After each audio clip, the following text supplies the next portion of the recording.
circle of red back and I'm going and leaving tracks and morning. And I don't give a crap whether you stream or you torrent this. You can try to contest, but you'll be needing an army. Beat them in Normandy, current rappers eat to the warning stone. All right, let's talk about SmackDown from September the 17th, 2021. And I want to be honest with you guys up front. This was actually one of the weaker SmackDowns to me. I don't think we got a lot out of this show. And it seems like when it comes to this particular episode, it was all about setting up things that will happen either in the future and things that will happen on Raw. And it absolutely does not help that they announced Brock Lesnar versus Roman Reigns for Crown Jewel long before they had the match at Extreme Rules. So it seems like we're already moved on from this demon thing, you know. Now focus on Saudi Mania. The demon thing, we kind of over that already. And that sucks. That sucks because this is supposed to be special. But we're kind of over it already.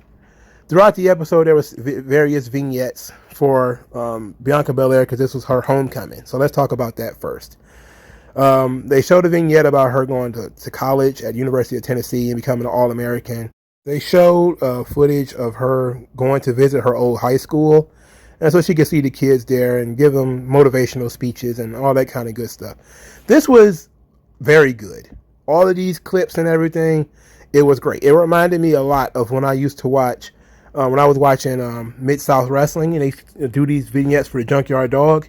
Like they would do like weekly vignettes of like what the Junkyard Dog is doing in the community, like him talking to the kids, or you know, him doing, I don't know if it was Make-A-Wish or whatever at the time, when he would go do community centers and stuff like that and shake kids' hands, and you know, he'd do interviews with them and stuff like that just to get them in the neighborhood. Why WWE doesn't do this kind of stuff more often, beyond me. But this was great shit, especially considering we all thought she was dead meat after SummerSlam. You know, like a lot of people thought she was finished after SummerSlam, but they did a really good job of building her up here. Of course, you know it's WWE though, and somebody's in their hometown, so they ain't getting over, not completely. You know, I understand it, but come on, man.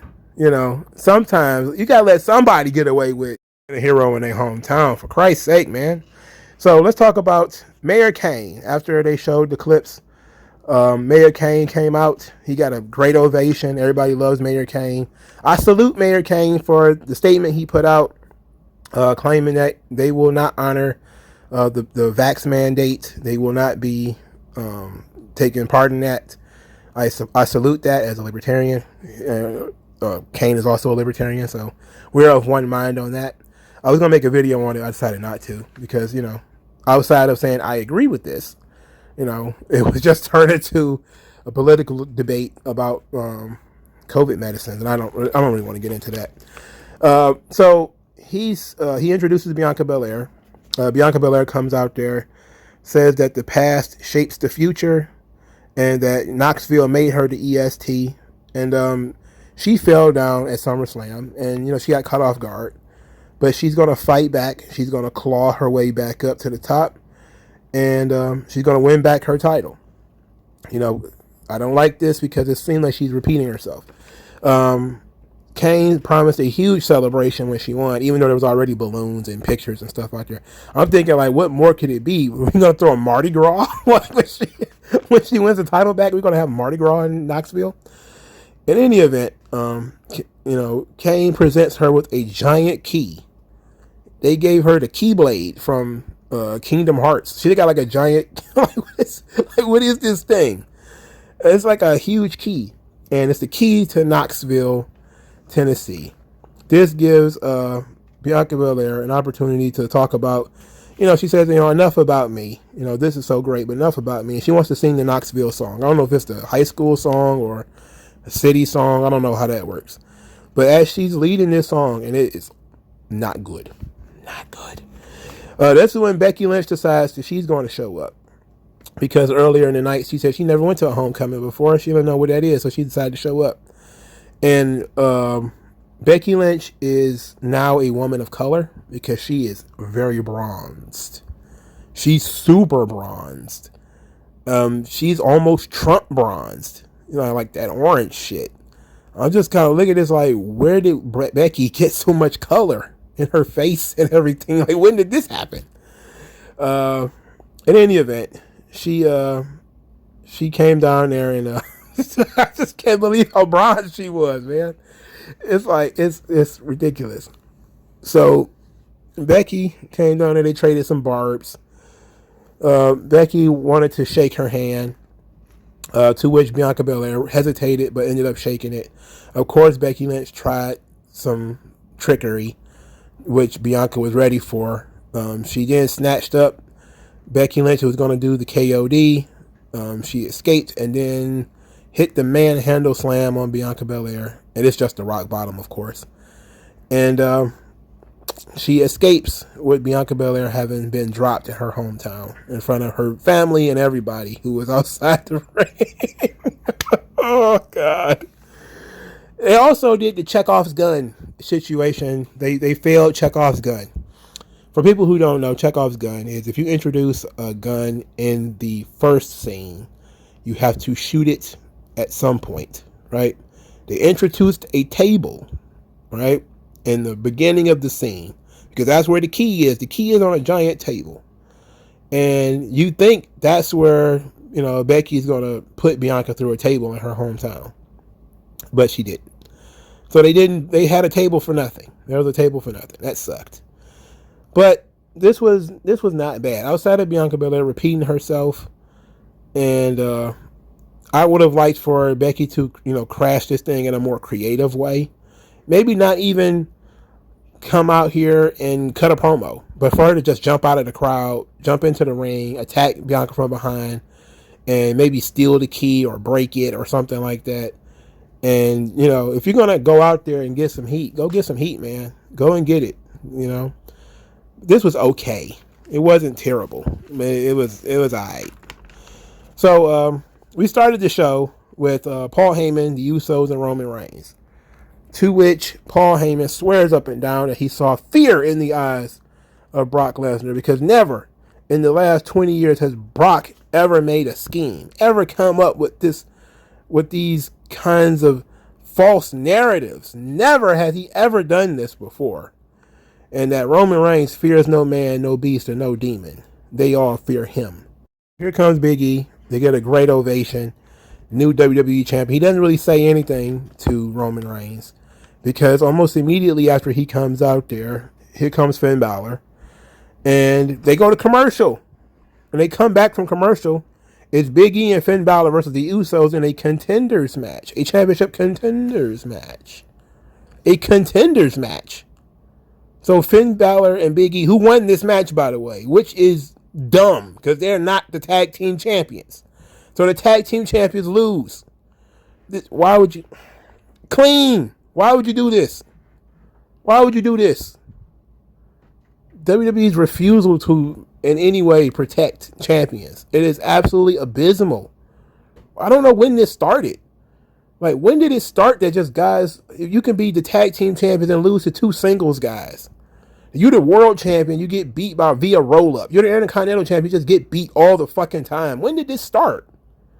I don't remember growing up with this, like the Intercontinental champion just getting beat randomly on TV. Or like the world champion getting beat in random matches on TV. I don't remember that kind of stuff. Like, it came out of nowhere. I don't remember seeing the Steve Austin or Undertaker or anybody. When did this start? If you know, and you're probably more of a historian than I am, let me know in the comment section. When did they start just beating their world champions in nothing matches on television?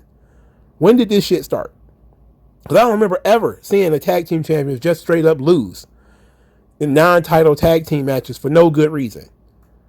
I don't know when this stuff started. And I don't know why this pissed me off so bad, but it did. Maybe because we didn't need this. It all seems very unnecessary. And this match was long. It was too long. And I don't got nothing against the Usos, but we certainly could have done something else. Like, sometimes guys got to be like, man, we're supposed to be the champions. What are you doing?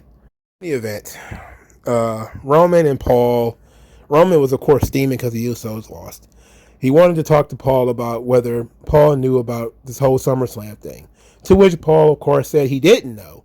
And then Roman dropped the bomb on him by saying, okay, but I pay you to know these things. I pay you to know in advance, Paul. And Paul was like, oh, oh. I love that Paul is now the wise man. We're going to talk about that in a minute. Speaking of the wise man, he is, marching backstage and he stumbles across his favorite foil, who is Kayla Braxton. So Kayla Braxton asks him about Brock Lesnar perhaps getting moved to Raw during the draft, to which Paul is very upset and says to her that she has absolutely no sources. She doesn't know anything. And that the only thing she has is that she's a sapiosexual, which means that you're intellectually, that you're attracted to people's intellectualism. And that she wants to get with the wise man, but she can't. The wise man. This is awesome. Of course, this leads to him, being spooked by Big E, who was just standing there randomly with the title on his shoulder. And he's looking at it and looking at Paul, looking at Paul, trying to tell Paul to acknowledge that he's the champion. Paul gives him all of the congratulations and says, you captured the title and you did the right thing by going after a vulnerable, weaker champion. You did the right thing. Big E responds that, hey, maybe I'll see your boy at Survivor Series. And then he gets attacked by the Usos. They beat the crap out of him, ran his head up against a box a couple of times. All very good stuff. Maybe they should have gotten disqualified in the match earlier. I don't know why. WWE likes doing silly shit, especially what they did with that women's match. We'll get there in a second. But this was interesting. This sets up the 6-man tag, the Usos and Roman Reigns, aka the Bloodline, versus the New Day in a 6-man tag on Raw. And I say, they only care about Raw during football season. That's the only time they care about Raw. They only care about Raw for a football season. Now, people are like, man, they're hot-shotting again. I'm like, well, yeah, they are. Yeah, they are. They only get the, what they called it. In any event, you know what I'm talking about. They're going to waste Roman's one trip to Raw on a single match. That means that Roman's probably going to start the show and end it. Okay, that's fine. We didn't really need this match immediately, especially since, it kind of goes away from Lashley very fast. But I'm guessing Lashley is going to interfere in this match. I would have saved Roman and Big E touching each other for the first time for Survivor Series, but I'm guessing this is going to lead to that, which is going to be fine. Like if this match, this whole thing is going to lead to them fighting at Survivor Series, considering Big E did mention it, then I'm cool with it. If Roman ends up losing it before Survivor Series, or if Big E ends up losing before Survivor Series, then this will all be for nothing. But I want to trust, and that's a tough word with this here WWE, that they're not going to botch this. So the second match on the card was Rick Boogs defeating Robert Roode. They then danced with Pat McAfee post-match, and they got jumped by Commander Aziz and Apollo Crews, like I said. Apollo Crews gives us the "This is your king" promo, to which he says that Nakamura is making a mockery of the Intercontinental Championship, and he's back to demand his rematch. Last time we saw Apollo Crews, he got beat by Rick Boogs, right? If I remember correctly, and I'm pretty sure I have, Rick Boogs has won more matches lately than Nakamura has. And Rick Boogs has certainly won more matches than Apollo Crews has. Rick Boogs should be the number one contender for the Intercontinental Championship. Why not do that? And then they can have a friendly match and Nakamura wins or something like that. But also, I'm very sad for Robert Roode. The guy's in fantastic shape. He's like 42 or something like that. He's in tremendous shape. And now I'm not saying that Rick Boogs isn't in great shape, but he's doing a goofy gimmick, and he got a scrunchie in his hair, and he's got a mustache. I think he's an amateur wrestler too, if I remember correctly. I remember reading an article about Bugenhagen, and I think he is like an amateur athlete or something like that. WWE is doing a great job going out there getting amateur wrestlers and bringing them into the business. And, some people are going to... It would be Inokiism if they were forcing them to do MMA and stuff, but it's not. It's McMahonism. Or we call it Rawsonism, because this is like a real big Jim Ross thing. Jim Ross loves going out and getting football players and amateur wrestlers and stuff, It's the right thing for the business. That's what the business was built on. It was built on amateur wrestlers and athletes, you know. So I don't see why people are against it. I still don't see why people are against the new NXT and everything. It's ridiculous. You know, it's ridiculous. What do you think the business is? Like, you think guys just showed up one day and decided it's a hippodrome? Like, no, you have to have some type of goddamn skill. You gotta have some skill. The shit's supposed to look real. That's the point. Oh, Jesus. Anyway, Happy Corbin was supposed to wrestle Kevin Owens. Kevin Owens cut a rambling promo, which was pretty stupid. The only thing in it that he said that made any sense was that he knew that Corbin was a piece of crap when he tried to help him. And he went against his own best judgment in doing so. And now he's going to beat Happy Corbin and turn his frown upside down, his smile upside down, or something like that. Then it was terrible. It's an awful promo. Awful. He needs to turn heel, or they need to punch his ticket to AEW faster than this. In any event, he gets jumped from behind by Happy Corbin and chokeslammed on the ring apron. So he didn't have the match, which I was like, he was standing up though. So it wasn't like, it was a stretcher spot. Because I'm sitting here thinking to myself, didn't the Usos ram steps into Finn Balor? They hit him in the steps, hit him in the gut with steps like 4 times. He still wrestled. Kevin Owens catch a choke slam on the ring apron. All of a sudden, oh yeah, we got to call this match off. I don't know. And then Happy Corbin dresses like he's on vacation all the time. He just dresses like a guy who is just like hanging out in Honolulu with his feet out in sandals. It's hilarious. I'm not gonna hold you up. It's hilarious. He's doing a great job with the look. He just looks like a vacationing dad. All right, so Seth Rollins comes out there, and this is where I really got mad, because for starters, he's wearing an aluminum foil suit, which includes shoes and tie, and he looks like a bullet. And he came out there and he seemingly cut a 20-minute promo. This promo literally felt like it was a half hour. And I don't know why they decided to do that. He did not need this much time to get across the message that he got across. And we certainly didn't need a flashback that seemed to be 2 or 3 minutes of these whole 30 minutes. Didn't seem to need this much time to do what he wanted to do. So he started out being all somber, saying that he heard a pop when he stomped Edge. And that people say he went too far. And, he said, what did you guys think was going to happen? Everyone's calling me a monster and said I did something wrong, but I just won a legal wrestling match with a legal wrestling move like I've always done. Then he says that, hey, it's not his fault. It's Edge's fault, because Edge should never have gotten back in the ring. And says, as a matter of fact, it's not Edge's fault. It's y'all's fault. Y'all being the fans. Y'all go to Edge and to go to me. Then he talks about all the times that, the fans laughed at him and Edge made fun of him. And then he says he's not done with Edge. And that either he's going to come to Edge's cabin and kick his ass, or Edge is going to have to scratch up the courage to come back. And he says that he wants to fight him because he feels sorry for him. And he can't afford to feel sorry for somebody like Edge. And for his own sanity, he has to finish Edge. And I was just kind of like, wow, this is a long, meandering thing. This was a mess. I like, Seth Rollins' monologues usually are not that bad. I know people give him shit for them. They're usually not that bad. This was actually not good. The performance was fine. It was just so long. And then they put a video package right in the middle of it. Like, just let the guy cut like a 2-minute promo, man. Let's literally get things done faster. That's a big problem. Like, you got to have material if this thing is going to go 5 or 10, 20 minutes or whatever you're going to do. You got to do better than this. You got to format this thing better. This was not good. This was the low part of the show.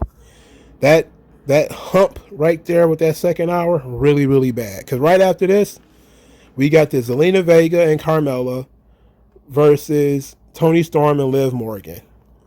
And everything about this pissed me off. Everything about this sucked. The fact Toni Storm didn't get an entrance sucked. The fact that they're calling her the wild child of the 80s. The girl's not even 30. She's the wild child of the 80s because her mom used to listen to rock music. I'm like, what the fuck are they thinking? What are they doing? The wild child of the 80s. Now, hold on. There is ways to do it that's cool. You know, you can do retro gimmicks. I've seen people do retro gimmicks before, and they kind of, you know, everybody's got to start somewhere. It could be baby's first gimmick. You know, if you're going to, but you have to make her a cool chick from the 80s. It can't just be some garbage shit. If you want to do like Madonna, you want to do like Cyndi Lauper or something like that, that might work. Even though I think Cyndi Lauper would be more of a Shotzi's thing. But, you know, you can find like some glam rock or something like that to make, you know, her cool. But I wouldn't do this anyway. I would just let Toni Storm go out there and be whoever she is. Now, and maybe that's the question is, you know, she looks great, but who is she? You know, does she have any special skills? Bow hunting skills? Typewriting skills? What? You know, maybe that's the problem. That she's, you know, plain Jane who just looks great.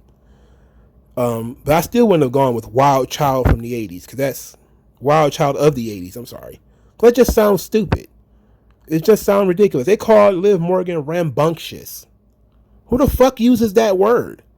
That word shows up. No, you can tell that's one of those potatoes in the stew I talked about before, right? Remember when I told you guys about AEW storylines being like stew with raw potatoes in it? That's what rambunctious is. Because you're not ever going to come across that word in regular. Like, Liv Morgan would not call herself that. Nobody would call themselves that. Nobody under the age of 40 uses this fucking words. They probably don't know what this fucking word means. Why is the word rambunctious mentioned at all on WWE TV? Is that what children are going to chant? Go rambunctious. No, it's stupid. This is foolish. Get the fuck out of here with this. And then they took it to the next level and did something even dumber than the whole rambunctious. They wasted everybody's time. So, Liv Morgan kicks Carmella into the turnbuckle. Carmella then starts to squeal and cover her nose as Zelina Vega, you know, pets and fawns all over her. And Carmella just allows herself to get counted out. And I was just kind of like, you know, the only thing I can say is at least it was short. And Carmella is, you know, just, oh my nose. And I'm just kind of like, man, not only did we just do this with Mandy Rose, we literally just did this with Mandy Rose on NXT. So maybe that's why Mandy Rose's nose got fixed. And so they can do this storyline again. But then, no. Liv Morgan challenges Carmella to a match at Extreme Rules. And I'm like, these broads can barely get on TV. They barely get on TV. Now they're going to get a pay-per-view match? Even the pre-show doesn't deserve that. And I don't have nothing against Carmella and Liv Morgan. But that's not all. That's not all. We go to the back. We find out that Carmella was faking the whole time. She accepts the challenge to a match at Extreme Rules with no gimmick at all between the two of them. You would think they would have come up with something. Then Zelina Vega says, oh, okay, you can fight her, but she has to go through me first. And I'm like, and then they set up Zelina Vega versus Liv Morgan next week. Didn't they already turn on each other? Didn't Liv Morgan and Carmella turn on each other? Not Liv Morgan. Carmella and Zelina Vega turn on each other like 4 weeks ago. They got into a fight 4 weeks ago when they were both trying to become the champion. When they was hanging out with Sasha Banks. That wasn't that long ago. I remembered it. So why are they a tag team now? Could you imagine that somebody cares less about about any of this? They don't care about any of this, right?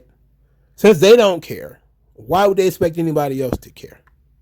I don't know. Why is Liv Morgan so upset about Carmella calling herself the most beautiful woman in WWE? Why does she care? Why does Toni Storm not talking? Why is Zelina Vega playing sidekick to Carmella when she talks better than Carmella? I know she's smaller than Carmella too, but she's a better promo. I don't know. I don't know, man. I'm at a loss, dog. I'm at a loss. This SmackDown really pissed me off. It was such a step back from the various good SmackDowns that we've had. I heard that, and maybe it was that half the roster is gone. They said that there's going to be some people in the UK. I don't know if that's Raw and SmackDown or just just Raw. I don't know. But this SmackDown was not well put together at all. So the Street Profits made some jokes about Homecoming and that they're coming for the tag team titles. I don't see why aren't Finn Balor and Big E the tag team champions? You should be fighting them. They're the best. Then we get an explanation of what the demon is from Finn Balor. And this was probably the most cliche of responses I've ever seen. I know a lot of people have been sitting back and waiting for them to discuss the demon and tell us about the demon, which is good. It was a long time coming. But Finn Balor says that he didn't come from a wrestling family. He came from a line of coal miners or something like that, turnstile workers or something, and said that he's not supposed to be there. But this is what he wanted to do. This is what he chose to pursue. And that the demon represents all of the people who are doubting him, all the people who ever told him no, all the people who ever mistreated him. And that, it's the demon is anger. And the demon is anger that cannot be controlled, and that he cannot summon the demon. And that the demon summons him. And you know what? I was like, it's like an Incredible Hulk thing. Okay, I get it. That's kind of what WWE teased before with the demon. Way back in 2016 when everybody wanted him to be the top guy. They kind of teased that it was an Incredible Hulk situation. But it seems to me like he's regressed quite a bit. Like we've already forgotten most of what he did in his second run of NXT. The aggression is not there like it should have been. The smoky room promos of, the Prince, most miserable man in WWE, intense. That was not quite there. Not quite there. It seems to me that of course, WWE is relying on the gimmick. Oh, he's small. We have to put paint all over him, which, fine, if that's what you want to do. But at least tap into what we had in NXT to make the demon look different and feel different. And then, of course, as I already said, considering that they've already told us that Roman versus Brock at Saudi Mania is happening, this is not going to end well for the demon, right? This ain't ending well. So this is not good. This ain't good. The explanation is fine, it's serviceable, but it's very cliche. We get it. It is Jekyll and Hyde. It is the Incredible Hulk. All right. But we could have done this in a sit-down interview with like Michael Cole or somebody like that and let him be who he was in NXT and add in some of the stuff that happened before that, he's tired of getting screwed over. The John Cena stuff, the Usos stuff. They may be able to screw around with Finn Balor, but they're not going to like the demon. They're not going to be able to do that crap to him. And maybe refer to the demon in the third person, much like Mick Foley would do when he would talk about like Cactus Jack or something like that. That would be interesting. That would have been a fresh take on this. And I'm cool with it. It's serviceable, but it could have been so much cooler. They did the little graphic where his face lit up and then it melted and the demon was underneath, which was great symbolism because he had just talked about the demon being inside him. And we need to get a storyline where he like merges the two, where he's like the demon all the time. Like the end of the Edward Norton Incredible Hulk, where, you find out that he's angry all the time and he's starting to control it. That's where we need to get to. Like, we need to get to a point where, maybe they do the demon entrance, but he comes out as Finn Balor in the black jacket and everybody's like, wait a minute, we feel screwed here. But he wrestles like the demon. He's more aggressive. He's more ferocious. And we find out that, he's integrated the demon. He doesn't need to paint anymore. He just is the damn demon. That would be cool story development. Character development rather. Same thing. But they refuse to let his character develop. I feel bad for Finn, man. He has such potential. I would definitely be surprised if he won the title. I would love it. Because look, Roman and Brock don't need the belt. Roman and Brock do not need the belt. But if you have Finn Balor as the champion, who do you have him wrestle? I don't know. I have no idea who you have him wrestle.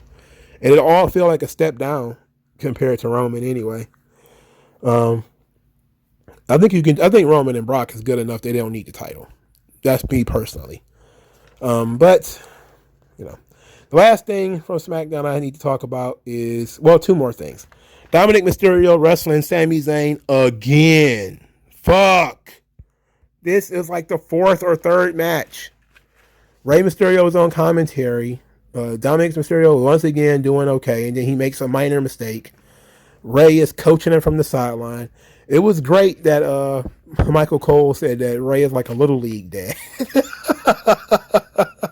And then Rey was like, yeah, I guess I am. And he said that, that's my son. He's going to be the best. He's going to be better than me.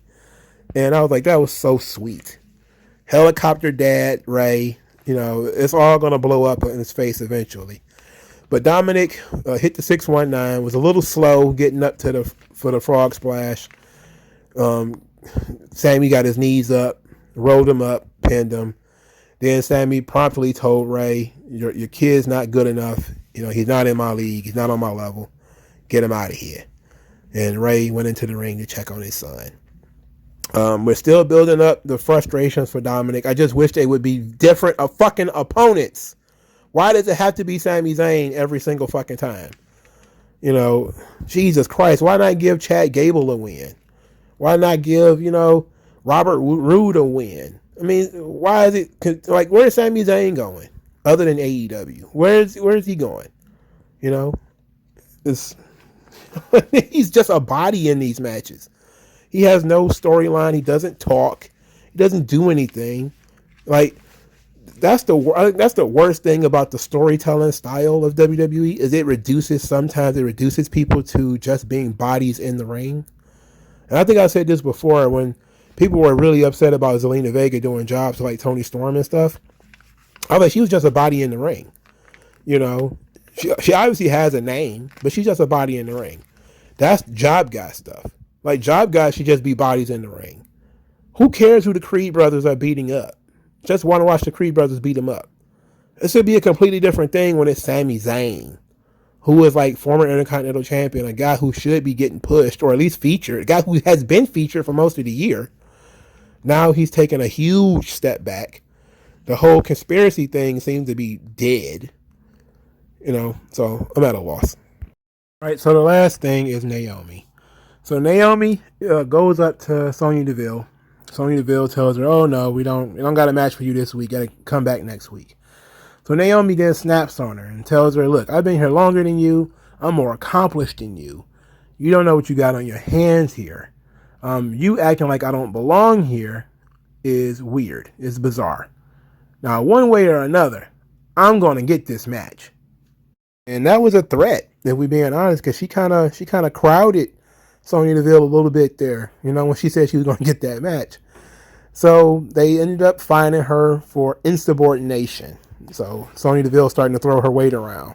And I'm beginning to think, maybe are they teasing Sonya Deville being the opponent for Naomi? And that would be a good comeback story for Sonya Deville, that she has to wrestle a match against Naomi, which would be fine. I think I like the meta commentary of the Naomi story too. Naomi has always been sort of very humble, very quiet. She shows up and they don't have anything for her. She shows up, they don't have anything for her. That's all they really did on Raw. And now they're using it in a storyline where she shows up and Sonya Deville is like, "I don't have nothing for you." So they're taking something that probably really did happen and happens routinely to so many different wrestlers, and they're turning it into a storyline. She's talking about, "Hey, I deserve to be here. I should be here. You should appreciate me." And now I'm tired of being nice. I'm tired of being patient. Now I'm guessing that she's probably going to get a very tough opponent when she really does have the match, and she's probably going to lose. But it doesn't help that nobody is really pushed as anything major on SmackDown. Because it would have been nice if it would have been like you had like an Awesome Kong or somebody like that you could throw her in the ring against. And then you'd be like, you want to match that badly? Okay, well, I got somebody for you. And then you send like Awesome Kong out there. And then she puts the beats on Naomi. And then Sonya Deville just kind of stands over and like, I thought you said you was ready. I thought you said you wanted this. I thought you said you was accomplished. Look at you. This is why I didn't book you. This is why I didn't put you on the show. Like, that would have been great. Like, if you tell that story now, it'd probably be like Carmella or something. And she'd probably lose in some stupid roll-up or something like that. And then she looked real goofy and dumb, and Sonya Deville would probably laugh at her. Like, there's cool ways to do stories. But I enjoyed the meta commentary of it all. I think the meta commentary of it is excellent, because Naomi is very underrated. So the question is it going to lead to a heel turn? Well, no, because I don't see it as being a heel turn if Sonya Deville is the heel. She's the one being a bitch. Naomi is just trying to stand up for herself. It's Sonya Deville being a bitch. Sonya Deville is the one who's saying, okay, well, I'll see you next week. And then the next week comes and she's like, well, I got nothing. That's her fault. So, okay. So I like the Naomi stuff. It has potential. The Rey and Dominic stuff, if they ever change his fucking opponents, it would actually be all right. If Dominic was losing to different guys for different reasons, that would be okay. That would be fine. But the Roman and the Heyman stuff was okay this week. We're just a little light on it. The Usos losing pissed me off. Everything involving the women's division is absolute. Bianca Belair looked really good until she got knocked out in her hometown again. Becky Lynch is very bronzed. I have no idea why she's so bronzed. She looks like a penny. I don't know why. It's just a lot going on. I think they threw everything at the wall last week on SmackDown, and it's kind of like we're going to take a week off this time, which is fine. Next week is going to be the Intercontinental Championship match, Shinsuke Nakamura versus Apollo Crews. I'm actually looking forward to that. I wish Apollo Crews was like on a winning streak or something, instead of, hey, he got beat clean by Rick Boogs last time I saw him. And I think he got beat again in a 6-man tag or something like that last time I saw him. And now he gets an Intercontinental Championship match for reasons. And it's not a gimmick or anything to it. So it's not like a street fight or a no disqualification match or a teaser for Extreme Rules, and we'll have an Extreme Rules match or something. No, just a regular one-on-one match. They don't do gimmicks on TV at all. And, they do gimmicks on TV, but they don't build up to gimmicks anymore. They just save all the gimmicks for pay-per-view. And it does make for very drab TV. Like, how many times can we watch Dominic wrestle Sami Zayn in regular-ass one-on-one matches before you switch it up? 2 out of 3 falls. No DQ, no disqualification, no count out or something, just to make it at least feel different. They're not even doing that. It's very disappointing because SmackDown is usually a great show, but now it was only okay. But let me know what you guys think in the comment section below. Like this video, share this video, subscribe to the channel, donate to the channel. Thank you guys for your time. I'll talk to you guys later.